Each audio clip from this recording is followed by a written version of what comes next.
Welcome into America's Voice News. This is The Road Forward. Today, a critical discussion on abortion, faith, and culture. As always, a word of hope and encouragement for you and those you love, especially in these difficult times. I'm Dr. Tim Clinton, President of the American Association of Christian Counselors and Executive Director of the James Dobson Family Institute. I'll be your host. Our special guest joining us, nationally syndicated radio talk show host, Janet Parshall is back with us. Motivational speaker, writer, podcast host, and human rights activist, Lila Rose. Dynamic pastor, movie producer, author, and civil rights activist, television personality, president of the National Hispanic Christian Leadership Conference, Sam Rodriguez. Emmy Award-winning creative professional, international public speaker, columnist, factivist, and author of the powerful book, Not Equal, Civil Rights Gone Wrong, Ryan Bomberger. Back this week also as Battle Cry podcaster and my son, Zach Clinton, with a special guest, Autumn Lindsay. You don't want to miss it. And my friend, recording artist Michael O'Brien will keep our hearts centered on Christ. Oh, I see myself, but it's hard for me to see when held you on the cross, when you could have walked away and say what you've done, and I just have to say, when held you on the cross. The pandemic, the racial tensions, the rioting, the looting, the violence, the online insanity, again, it only seems to be getting more and more intense. Let's keep standing together, united in prayer for our great country, especially during these times. The issue of abortion, Supreme Court appointments, and more are big-time issues. Will abortion be the issue that drives evangelicals, especially evangelical women, to the polls to vote? Where are most Americans on partial birth abortion? Is it acceptable to take the life of a baby almost at birth? It's hard to believe we're even talking about this. Human life, we all know this, is sacred to God. Every person, born and unborn, are important to Him. Psalm 39, verses 13 and 14 says, "For you formed my inward parts. You wove me in my mother's womb. I will give thanks to you because I'm fearfully and wonderfully made. Wonderful are your works, and my soul knows it very well." Strap in as we jump headfirst into this issue. By the way, would you take a moment right now? We want to hear from you. Let us know where you're watching from. And please like and share this program. It's amazing what God's doing with it every weekend. Let's pray, and we'll get started. God, be with us in this time together. Lord, I pray for our great country. Lord, do what only you can do, the miraculous. Lord, bind our hearts together in love. Guide us, direct us, and God, help us as we look to the future. In Jesus' name, amen. Let's get started. Strength arises, we wait upon the Lord. Wait upon the Lord, we will wait upon the Lord. Strength arises, we wait upon the Lord. Wait upon the Lord, we will wait upon the Lord our God. He reigns forever. Our hope, our strong deliverer. You are the everlasting God. Everlasting God. Joining us now is nationally syndicated radio talk show host Janet Parshall.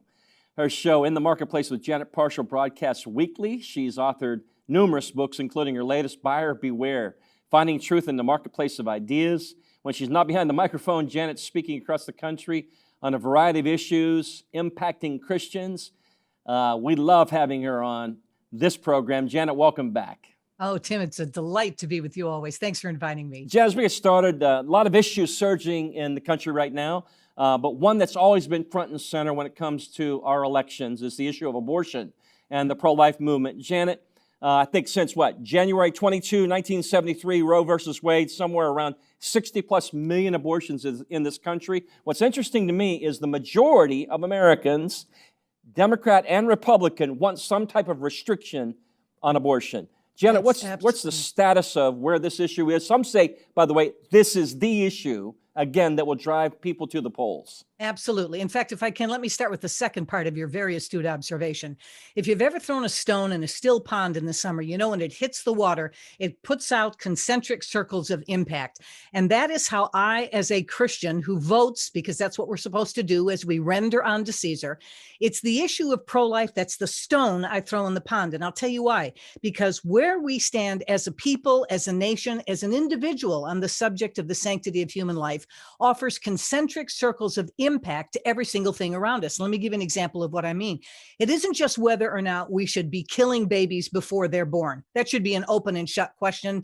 And what we've done is we've taken the perfect that God has created, this absolutely idea of life with potential, not potential life, by the way, it's life with potential. And we've stood it on its head, and we've given up all kinds of convoluted excuses to end life. But when you start with that as the plumb line of where you're going to vote as a voter in any election, you see the concentric circles of impact, where you stand in the sanctity of human life, recognizing that we're fearfully and wonderfully made in the image of God.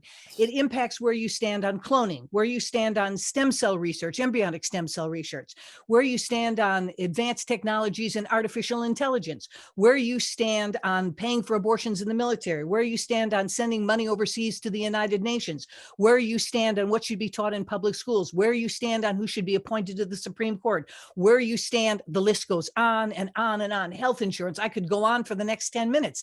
There is a concentric circle of impact on the sanctity of life question far beyond whether or not we should take the life of children when they're in the womb. Now, to your first part of your statement, which is a amen, hallelujah, and praise the Lord observation.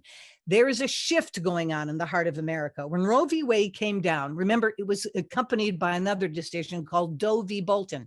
And what that did is Roe v. Wade said first 3 months, because that's when most people thought that we would have these abortions. And by the way, the Supreme Court went out of their way never to define when life begins. They sort of pushed that medical issue to the side. And remember, in 1973, no ultrasounds. So remember, they were making this decision in the dark by political winds blowing at their back, not because it was good law, because it isn't. Both conservative and legal scholars say that this is stand on shaky footing, and they certainly didn't do it on sound science. But Doe v. Bolton opened the door so that abortions could be done from the moment of conception to the moment of birth. And what happened is man, doing what was right in his own eye, said, you betcha. And they started doing abortions in the second trimester, the third trimester, and then these horrific stories we heard of babies being born alive and then being killed. And that's been in the news for the last 12 months in states all over this country. And what's happened is that the average American who is apolitical went, ugh, that's repugnant. You mean we're really doing that in our country? And as a result of that, it's created a shift that for the first time in our nation, more people would identify themselves as either pro-life or believing strong restrictions should be put in place then, since Roe came down in 1973. We are winning this battle, Tim, one heart at a time. And it's why, quite frankly, the opposition, the pro-abortion community, is absolutely at their wits' end. It's why they set up an office in Hollywood to try to use entertainment as a propagandizing tool to get people to see the world their ways. It's why they're using Netflix to put out movies about abortion on demand, that you can create a sympathetic character that, of course, you'd want her to be able to get an abortion, right? So they can't win in the hearts. They can't win at the voting booth. They're not winning at the courts. So they're trying desperately now to win in Hollywood. That's a death rattle. And may we see that death come to an end soon. Jenna, how in the world are we at this point, though, talking about taking a baby's life basically in the birth canal or outside the womb when the majority of Americans want some type of restriction, limitation here? And now the two parties, night and day difference in their position. But the Democratic Party seems to be willing to cascade off the cliff on this issue. It's mind-boggling to me. The only reason I can figure, Tim, is they're not doing it because they're being compassionate, and I'm sure some are, but that's not a compassionate position. And they're not doing it because it's good science, because it certainly isn't. Remember, now we have 4D ultrasound that says beyond a shadow of a doubt, this isn't a human being with potential. It is a human being with potential, not a blob of cells, which we heard for so many years.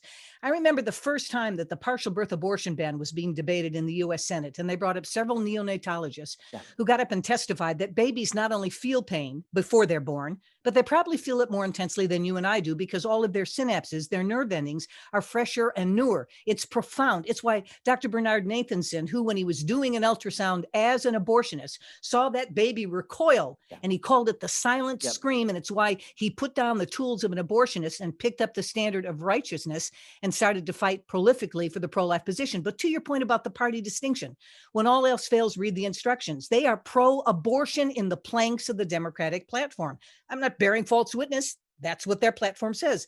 Antithetically, the Republican platform says, no, we are the party of life. We believe in the preservation of life from conception to the grave. So there is a marked difference between the two. Here's the only reason why I can think one party is so beholden. And that's because in our town of Washington, money doesn't talk, it shouts. And they descend, the pro-abortion lobbyists descend like a herd of locusts out of the book of Exodus on Capitol Hill and trying to influence people to see things their way. And then they promise, by the way, we'll throw money at you and at your campaign if you will come out and you will support a pro-abortion position. So you'll see early out of the gate in most elections, particularly in the primary cycle, how often a candidate talks about, I'm pro-choice. I believe a woman has a right to choose. I'm not necessarily convinced that that individual sat down and had a deep spiritual inventory with themselves and arrived at that position. I think it's because money showed up at the front door and said, if you'll vote this way, we'll throw money your way. Janet, John Kasich, former governor of Ohio, comes out and talks about his position in the Democratic Party. Guess maybe you have to just ignore it or, maybe change, whatever. Can you believe that he would even come out and do that, say that? It's amazing. Not only that, at our recent conventions that just concluded, the Democrats refuse to have a pro-life Democrat speak. And yet we know that there are some out there. I feel sorry for them because they're strangers in a strange land. Yeah. They don't allow Democrats for life to be able to speak ever. They're absolutely silencing the opposition. But when you drop it contextually into the culture where we are today, is that not exemplary of what we're seeing in the cancel culture? You can't defeat a bad idea with a better one. You simply disagree by silencing the idea you disagree with. So it's absolutely unconscionable. But I'll give you the governor of the Commonwealth of Virginia, our state, Tim. This is a man who's a physician. So he talks about as a baby is being born. Now, remember, the minute that baby takes that first breath, the way the Constitution is written, every single aspect of the Constitution and its provisions and protections are provided to that individual. That's right. Not so the situational ethicists who make it up as they go along. Our governor in the Commonwealth of Virginia says, as that baby's being born, and it was meant to be aborted, rather than saying you slipped past the executioner's blade, now you have protected life. He said, we're going to hit the timeout button, and the woman and the doctor are going to talk about what might be the best option. So before you put the child before the guillotine, you're going to sit there and ask yourself whether or not it's a good idea or a bad idea that this child live. Here's where I take great comfort. Nothing new under the sun, the writer of Ecclesiastes said. And the idea that we've been sacrificing infants is as old as the Old Testament. You look at the god Moloch and how the only way their sins could be satisfied would be throwing infants on the arms of this pagan statue. Biblical archaeologists have said that they've dug up the temples of Baal and they found small earthen jars, and inside these jars were the skeletal remains of children. So Satan's been doing this, quite frankly, since we walked out of the garden. It is time for the men and women of God to uphold a standard of righteousness. You may have a myriad of issues when you go into that voting booth, but if the issue of life doesn't precede you, doesn't accompany you, and doesn't define you, then you need to go back into the Word of God, because there is zero ambiguity on where the creator of life stands himself. Janet, we appreciate your strong voice. Thank you for joining us. Always a delight, Tim. Thank you. Coming up next, motivational speaker, writer, podcaster, host, and human rights activist, Lila Rose. Our God is alive, the Lion of Judah. He's roaring with power, they're fighting a battle. Every knee will bow before him. Our God is there, the Lamb that was slain for the sin of the world, whose blood they should take. Every knee will bow before the Lion and the Lamb. Every knee will bow before him. Joining us now, speaker, writer, and human rights activist, Lila Rose. She's the host of The Lila Rose Show, a podcast that tackles faith, relationships, culture, and politics. She's the president of Live Action, a media and news nonprofit dedicated to ending abortion and inspiring a culture that respects all human life. Lila, thank you for joining us. Thanks for having me, Tim. Hey, as we get started, back at age 15, you started an organization called Live Action. Tell us a little bit about it. Sure. So I started Live Action because I realized that the abortion crisis, 2,363 children killed every single day in America, was not going to go away until people knew the truth about what abortion really does to that baby, and until women and men, mothers and fathers, girls and boys, young people understood that life is precious and worth fighting for. So Live Action was started with a dream to educate every single person in America with the truth and get them the winsome content that will change their heart, change their mind. And today, Live Action's reaching millions of people every single day, especially young people online, with the truth about abortion and human life. Lila, in that, some undercover videos started breaking about Planned Parenthood and some things that were going on. Matter of fact, I saw one line that said they were harvesting organs of babies that still had beating hearts and things like that. Yeah. That's stunning to me, and that began to really surge and really take the hearts and minds of people and to another place when it comes to abortion. Tell us a little bit about that whole cycle and what started happening. Sure. So I first went undercover in an abortion clinic when I was 18 years old. I was a student at UCLA, and I was documenting at Planned Parenthood all of the many abuses. So they cover up child sexual abuse in their abortion facilities.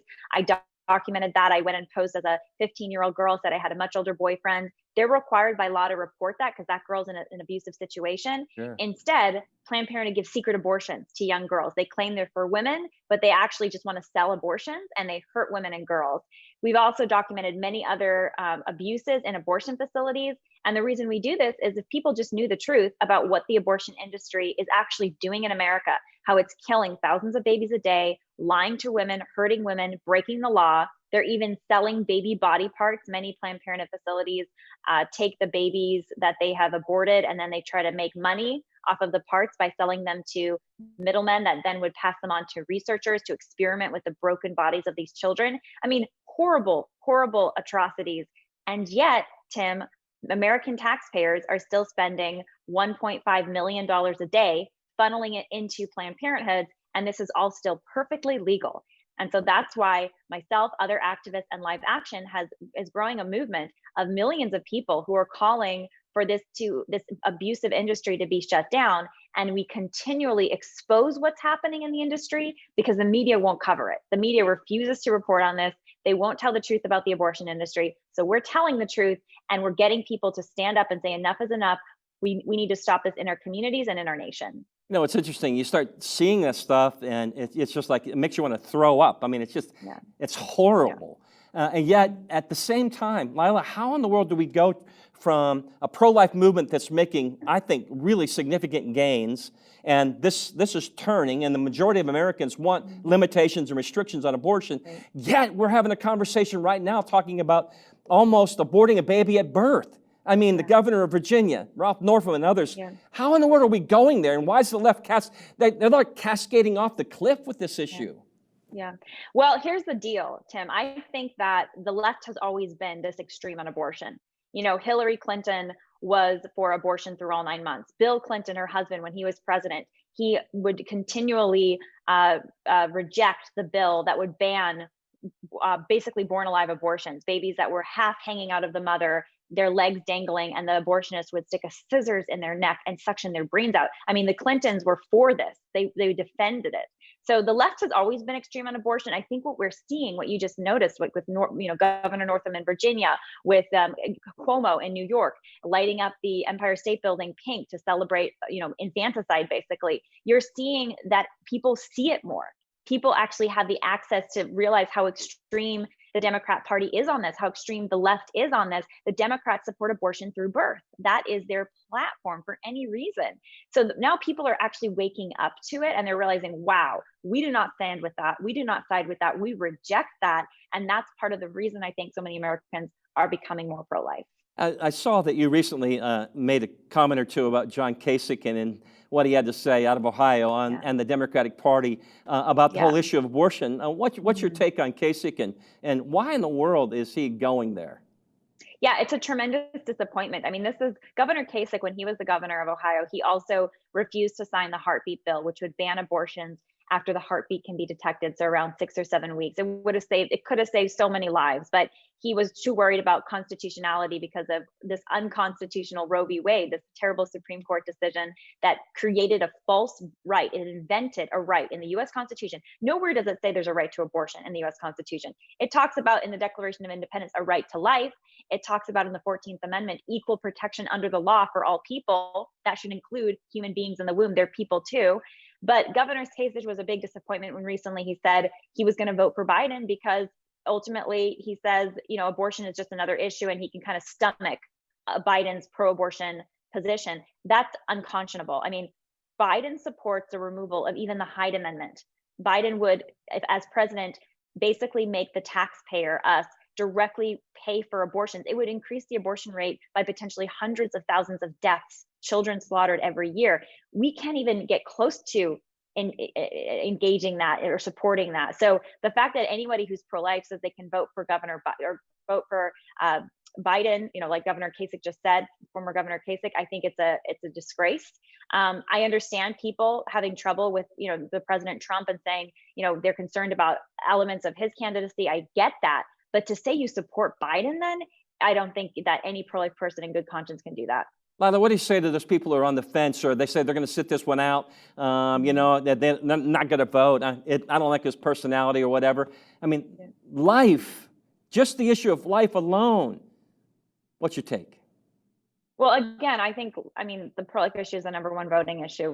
We're literally killing 2,363 children a day in America legally. I mean, imagine if 2-year-olds were being killed 2,000 times a day legally in killing centers, and you were about to vote for a politician who wanted to enshrine that and protect that further. It's not possible. We can't do it as people of goodwill and good faith. I think there's a lot of complications with people saying, I don't know about, there's 2 candidates. I don't know if I can support either. I think that people have to vote their conscience, but I think in good conscience to vote for a pro-abortion candidate is not possible. And I think that, President Trump, you look at his record, he has said he's very pro-life in his record. He has done things that President Bush did, reversing the Mexico City policy. He's talked about defunding Planned Parenthood. I think a lot more needs to be done. And I'm hoping to see some really tectonic shifts with the administration in coming weeks before the election to really get our base excited to say, yeah, we're going to totally defund Planned Parenthood. And they can do that. President Trump has the power. He said he would. He can do that by executive order. He could get HHS, get other agencies to do their job to stop funding the abortion industry. And I think that would be a tremendous wind in the sails of the grassroots who are excited to see pro-life leadership. Well, we appreciate your passion and your efforts. Lila Rose, thank you for joining us. Thanks for having me. Coming up next, dynamic pastor, president of the National Hispanic Christian Leadership Conference, Sam Rodriguez.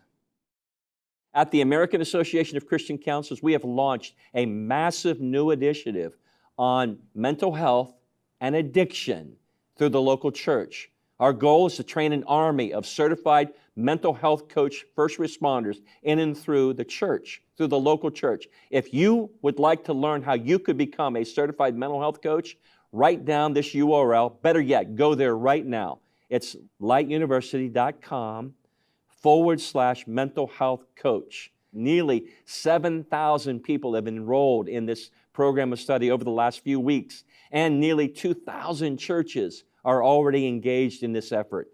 Learn again how you can become a certified mental health coach, lightuniversity.com/mental health coach. Here's the best news.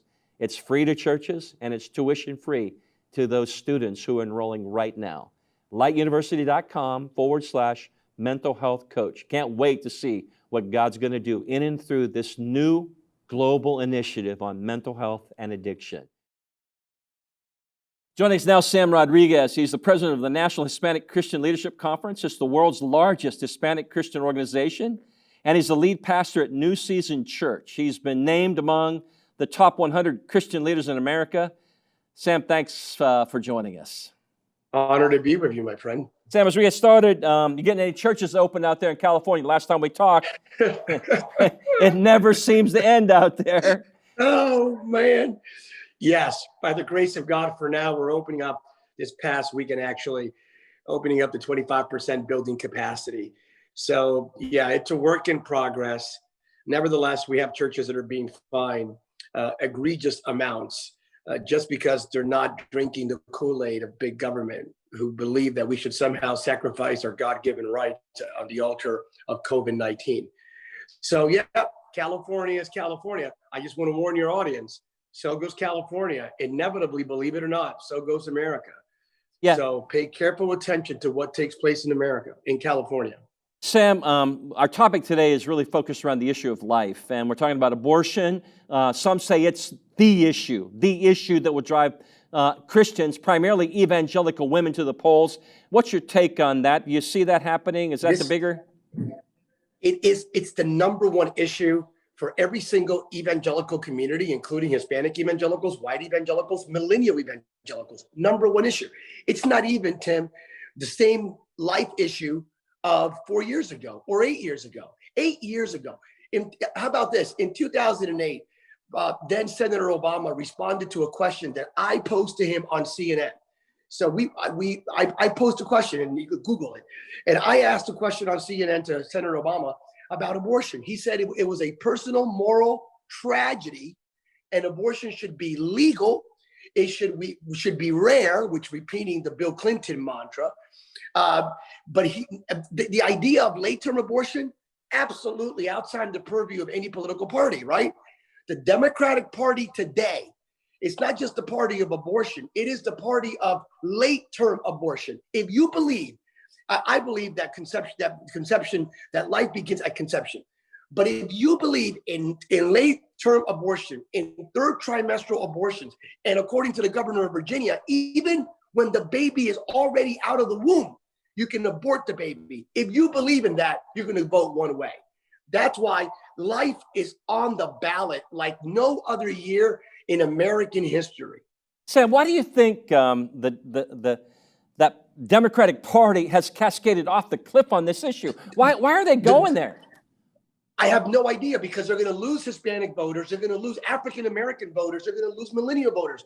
As you well know, the surveys have indicated in the past 2 years, for the first time ever, America has become not since 1973, Roe v. Wade, has become a pro-life nation. Now, there is a debate whether or not it's 51% to 49%, but 68 to 72% of Americans believe that abortion should only be legal in the first trimester, right? Right. That's 70% of Americans. The Democratic Party is drinking the Kool-Aid of extremism. It is the anti-life party today. The Democratic Party is anti-life. Any Christian who has the audacity to vote for any party who believes in killing babies really needs to look at their theology, have a moment with God, have a moment with the Word of God, because it does not line up with the Word, the Spirit of God. There is no continuity, no coherency whatsoever with the Spirit of Christ. So every Christian should be voting for life this election, without a doubt and without exception. And life is the number one most important issue. Every other issue follows life. Let's jump to Supreme Court appointments, Sam. We know that the president appointed two conservative constitutionalists to the court. They saying that there possibly is 2 or maybe 3 more appointments that will be made for the next election appointment. The next president, whoever the president is, will appoint the next 2 or 3 Supreme Court justices. Sam, do you see that, and how significant is it? COVID-19 exposed the fact that big government and our losing our God-given rights is right around the corner. The only firewall is the Supreme Court. That's what I learned living in California during COVID. So yes, there are at least 2, maybe 3, not just for 4 years. We're talking about an entire generation.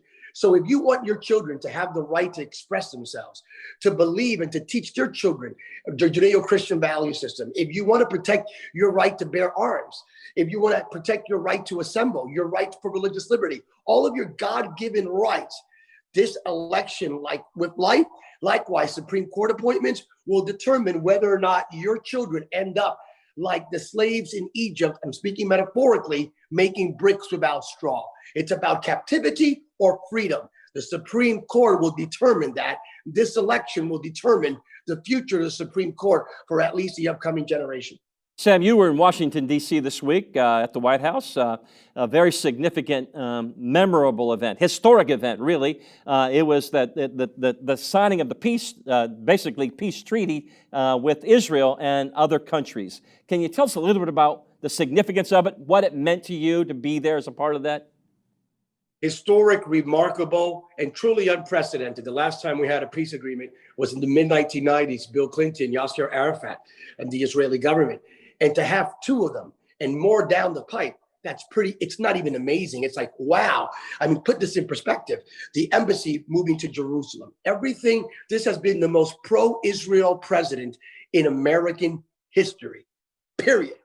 And in addition to that, not just moving the embassy, making peace with Arab Muslim nations. Remarkable. I had the honor of attending and being invited by the administration to attend that historic signing ceremony. I saw Jews, Christians, Muslims, all gathering together under the great canopy of peace. Here's what I do know, Dr. Clinton. Blessed are the peacemakers.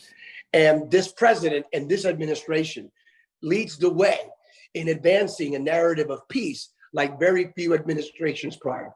Sam, let's close this way. What do you say to those people out there saying, "Now I'm going to sit this election out"? I don't like the tweets. I don't like the personalities. I don't like the candidates, either one of them. Blah blah blah. What's your take on that? Bring us home with this.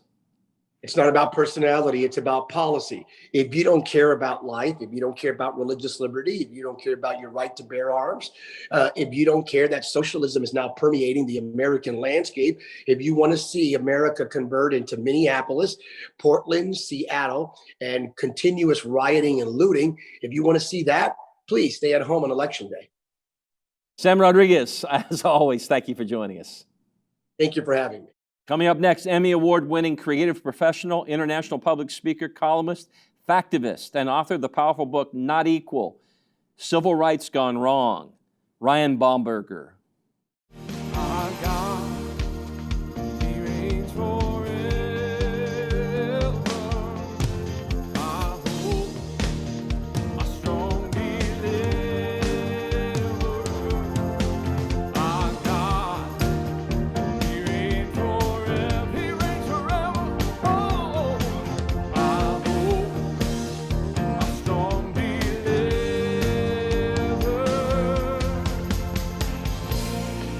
You are the everlasting God, everlasting God.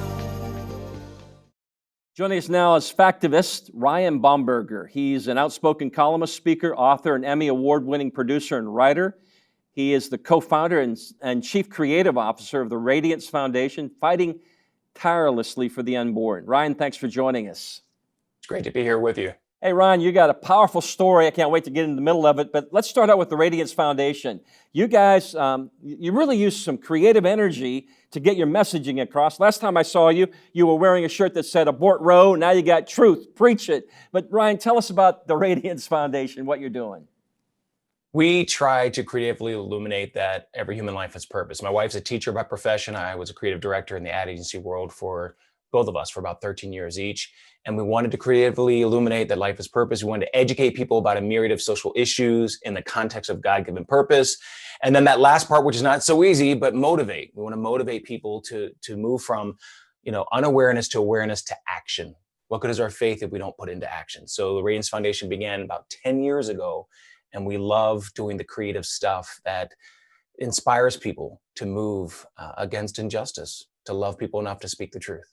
Ryan, everybody has a story, and what's interesting is your birth mom. You take your story all the way back to your birth mom, which is really at the heart of what drives you. You mind sharing with our audience a little bit about you and this journey? It's incredible. You don't necessarily think that your lifetime mission is going to be talking about how you came to be, but I love how God orchestrates things. When people ask me, well, why are you pro-life? Why are you even interested in this issue? And I'm thinking, well, one, I'm human, so everybody should be interested in this issue and should be passionate about it, particularly if you're a Christian. But my story starts actually with how I was conceived. You see, I'm that 1% that is used 100% of the time to justify abortion. My birth mom experienced the horror and the violence of rape But not only was she courageous enough to choose life, she gave me the incredible gift of adoption. So I grew up in a tiny little family of 15. I have 6 brothers and 6 sisters, and none of us look alike. We're white and we're black. We're white and black, and Native American, Vietnamese. 2 of my brothers are albinos. So we have some physical disabilities, some learning disabilities. And I grew up in an adoptive family of 15 total, where our parents loved us all like crazy. So I'm passionate about this issue because whether you're planned or unplanned, whether you're able or differently abled, every human life has purpose. Ryan, are you encouraged about what you're seeing out there? I know that we were at the pro-life rally earlier this year, and there was a lot of young people up there. I mean, juiced up, fired up, ready to go, and they love what you do. I mean, both feed into this issue. But are you excited about what you're seeing? I am. I'm encouraged because it seems we're fighting this David versus Goliath battle where we are outspent, literally billions to one, where it seems, if you listen to mainstream media, that we're outnumbered, but we truly aren't. And it's amazing that we're able to circumvent mainstream media. We're able to circumvent fake news establishment and get the truth out to people. Thank goodness for social media, that we're able to reach people on different social media platforms. But there are many young people, whether they're millennials or Gen Zers, who are understanding about the dignity and value of every human life. And so there are a number of incredible pro-life organizations, including the Radiance Foundation, that we're able to break through, and we're creating messaging that is resonating, not just with the young, but with the young at heart, I'll put it that way. Ron, you call yourself the factivist. I found it just amazing. There's activism, and now you're saying there's factivism. Can you explain what that's about, why it's important? It is so crucial in a day and age where people are acting out of emotions. I mean, we are emotional beings, and I can deny that, but we have to fuse the emotional with the evidential, because what we see are dangerous consequences when people act without the facts. So as a factivist, as a journalist, as an author, one of my book is called Not Equal. I'm passionate about providing context, which then brings clarity to culture shifting issues. So I encourage people, for those who perceive injustice, I laud them for getting involved and wanting to do something about it, but we have to know what's truly going on. We have to be factivists. I think it helps better direct our compassion. It better directs how we act as Christians. So we just can't have an excuse for not knowing what's truly going on. So that's why I'm a factivist. You know what I like about you too, Ryan, is you're not afraid to stand up. You're willing to step into the middle of stuff. People may not know this, but the NAACP came after you. I was going to say the NCAA. No, the NAACP came after you. And by the way, you took them on and had a victory out of the whole thing. You mind telling us a little bit about what happened to you? Yes, and it's funny that you actually said the NCAA because the whole experience was the most surreal experience I've ever gone through. I mean, the NAACP came after us. They sued me personally. They sued the Radiance Foundation for parroting their name. I wrote an article about them because they denounced one of our billboard campaigns. We put billboards that said Black and Beautiful, toomanyAborted.com in the conservative San Francisco Bay Area. Well, we know it's not conservative at all, but we placed these billboards and we were denounced by the NAACP that said the campaign was horribly racist and gave the false impression that Planned Parenthood kills Black babies. So I couldn't understand why the NAACP wasn't on our side. So I wrote an article entitled The National Association for the Abortion of Colored People. And they didn't like it. And they sued, as I mentioned, they sued me, they sued the Radiance Foundation. And in court, part of what they were suing us for was for trademark infringement, dilution, and confusion. We were confusing the public as to what NAACP stood for. But yet the judge kept referring to the NAACP as the NCAA over and over again. I'm thinking, why am I the one being sued here? So anyway, 2 years in federal court, we were represented by Alliance Defending Freedom, who defended one of my most basic civil rights, free speech, against a civil rights organization. And we won. 2 years in federal court. We lost at the first federal level, but we won on appeal. So that was a significant free speech lawsuit that the NAACP lost. Ryan, a lot of people are saying, the Supreme Court is one of the big issues with the upcoming election. Everything's on the table. Abortion's front and center. Do you think this is the issue that's going to drive a lot of people to the polls, especially evangelical Christians? I certainly hope so. I mean, without life, nothing else matters. So people can say you're a single issue voter, but I'm hoping that people understand that that single issue leads to all the other issues. Ryan, I know that you're really passionate about seeing Roe overturned. I mean, that's pretty bold. I mean, I love that coming out of you and how you just flat mix it up. You get out there with Alveda King and a bunch of other people, and you're saying, let's get after it. Tim, give us a closing thought, Ryan, about what we should be doing and how serious we should be taking this issue. When imagine that it's 1852 and the issue were slavery. Would people say, well, you really shouldn't be a single issue voter? Thank God there were abolitionists whose faith led them to understand that some issues transcend other issues. Because I would be on an auction block in a city near you if they hadn't. And so today we're talking about millions being destroyed, millions created in the image of God. Christians have to wake up. They have to understand that there are some issues, there are some moral and spiritual, this is not a political thing. There are moral and spiritual issues that transcend others, and abortion does. When we're destroying the image of God, when we're killing the most defenseless, the most vulnerable, the most marginalized, that should be searing our conscience. Something should awaken us to say, this is wrong. Because if abortion isn't wrong, then nothing is wrong. And so my hope and my prayer is that Christians will awaken to the social injustice of abortion and understand that this is worthy of our focus. Every life has purpose. Every life has irrevocable and equal value from the moment of conception to that moment of last breath. And Christians, I think, need to actually uphold that biblical principle. Ryan Bomberger, Radiance Foundation, thank you for joining us. Thank you. Coming up next, Battle Cry podcaster, my son, Zach Clinton, with his special guest, Autumn Lindsay.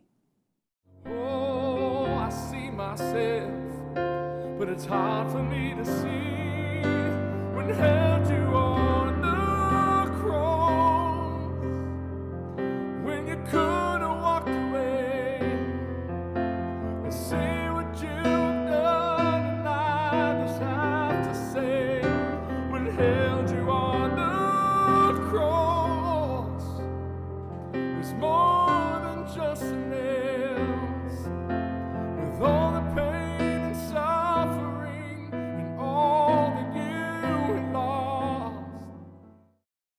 Joining us now is Autumn Lindsay. She's a pro-life activist and the student spokesperson for Students for Life. In 2017, she filmed a rebuttal video in response to a Teen Vogue article that was making light of and promoting abortion. The video then went viral, and Autumn found a platform to voice her passion for the pro-life movement and speaks at pro-life conferences around the country. Autumn, thank you so much for joining us today. Thank you so much for having me. Hey, this topic that we're discussing today of abortion, the pro-life movement, it is one of the turning points, and it's pivotal in our country today. I mean, I think it's one of the leading things going into the presidential election coming in November. So really, I just wanted to know, you being in the forefront kind of for our generation on this issue, why are you so passionate about it? People ask me that a lot because clearly I'm very outspoken about the pro-life movement. And I think it started, I grew up in a Christian home, and abortion was something that we talked about. I know that that's not necessarily normal because it's not a topic that everyone wants to bring up at the dinner table. But my mom was very open about this topic. And growing up, we would go to the pregnancy center, we would volunteer, we would host events for them to fundraise. And so it was something I really grew up with. But it wasn't until I was 16 that I kind of made the decision to get involved. And again, that's the Teen Vogue article before I was doing very much for the pro-life movement. But I just saw the influence that Planned Parenthood and the pro-choice movement had on my generation. And it dawned on me that there aren't very many people my age speaking out against abortion. And so I wanted to be the voice for girls my age to say, abortion is wrong, and it's not normal, and it's not something that we should be speaking in such lighthearted terms, which was my motivation to do that video. But it also really just comes from the fact that we are all made in the image of God, and it's our duty to speak up for the vulnerable in our communities and the people who are suffering. And in this case, that would be the preborn. And so for me, my passion is really just to be a voice for those who don't have a voice. Well, I've watched some of your videos. You definitely have that powerful voice, and we're so thankful They are speaking up and speaking out openly about this topic of life. Autumn, what are you now seeing in the upcoming generation, really our generation of young people? And really, just in regards to the pro-life movement, what are you seeing kids our age do to make an impact? Right. I think that there's often a misconception that the pro-life movement is a bunch of older white men, right? And that our generation is very pro-choice. And really, we've fallen far from that value of life, but that's actually not true. We call ourselves the pro-life generation because this is the most pro-life generation we've ever seen. And I truly believe we will be the ones to abolish abortion. I mean, if you look at the March for Life that happens every year, it's hundreds of thousands of people my age standing there marching for life. And it's so, so inspiring. They are continuing to carry the torch to speak for the preborn and to abolish abortion. That's incredibly encouraging. It really is. Autumn, you're now the student spokesperson for Students for Life. And I was just wondering, how is Students for Life just changing the culture and really engaging with these pro-life students? Yeah, I think the unique thing about Students for Life is we are the boots on the ground. We are on college campuses. We are starting these conversations. We are on social media. I think that social media can be really, really bad, but it also can be really amazing because we're able to share this message of truth and love to our generation. We're able to change hearts and minds and have these important life-changing and life-saving conversations. And Students for Life is doing an amazing job at equipping young people to have the tools to speak out against abortion. They don't just know that they're pro-life, they know why they're pro-life and how to defend it. And that's because of Students for Life. Absolutely. What are some of those tools? Can you go through a couple of them for us? Yeah, so what Students for Life does is they start groups on middle school, high school, and college campuses. And they essentially do this to change the culture within campuses. So they provide free resources, apologetics training, displays to host on campus to start conversations with your peers.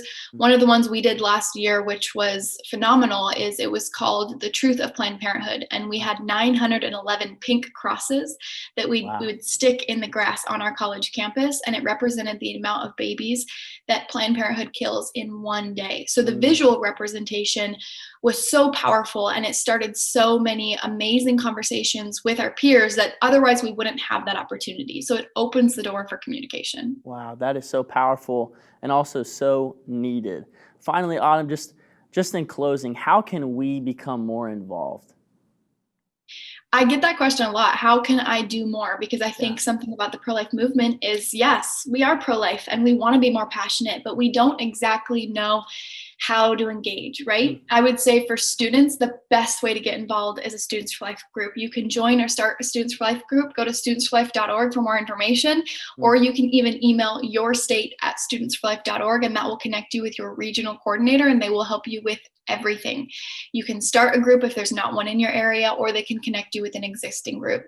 And a couple other ways that I think would be an amazing way for people to get involved just with the pro-life movement in general. There's something called 40 Days for Life. They essentially create campaigns and they go and pray outside of Planned Parenthood. Babies are saved every year because of this, and it's a very easy way to get involved. You simply sign up for a couple of slots and you go stand outside of Planned Parenthood and pray. You can find a local vigil by just going to 40daysforlife.com. Another amazing way is to connect with your local pregnancy center. They are always looking for volunteers. They're always looking for donations. We connect with them every year. Last year, we threw a Dance for Life as a fundraiser. It was an amazing event. So encouraging to see so many young people dancing and raising money for a pregnancy center so that the mothers in our community have the support they need to choose life, because so often women choose abortion because they feel like they have no support. So if we're able to provide that little bit of support to walk alongside women so that they know that they are not alone, oftentimes that can be enough for them to choose life. So that's just a few ways to get involved, of course, and then just being active, talking about it, starting those difficult conversations with your family and friends, being outspoken on social media. I know it can be hard. I have an Instagram, autumnlindsay.life, where I talk about current pro-life issues, and it's tough. We face a lot of backlash, but it starts important conversations and it changes hearts and minds. Absolutely. I encourage listeners to utilize those resources that you really just share with us so that we too can empower our voice on this important topic of the pro-life movement. So Autumn, Lindsay, thank you so much for tuning in and joining with us. Thank you so much.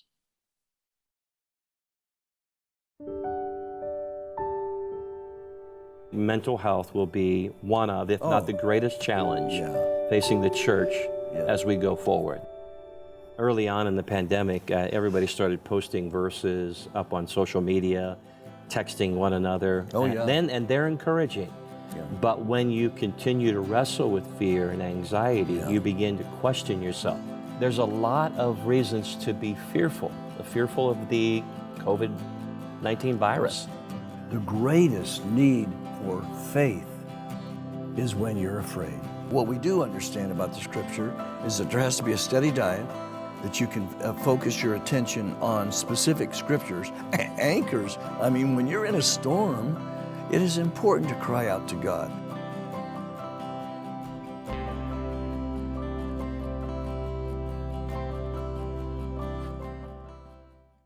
These are difficult days, and it's important that we're informed, and more important, that we no longer are silent, that we step up and into these moments and let our voices be heard. Your faith, your family, your voice matter more now than ever. Thanks for watching.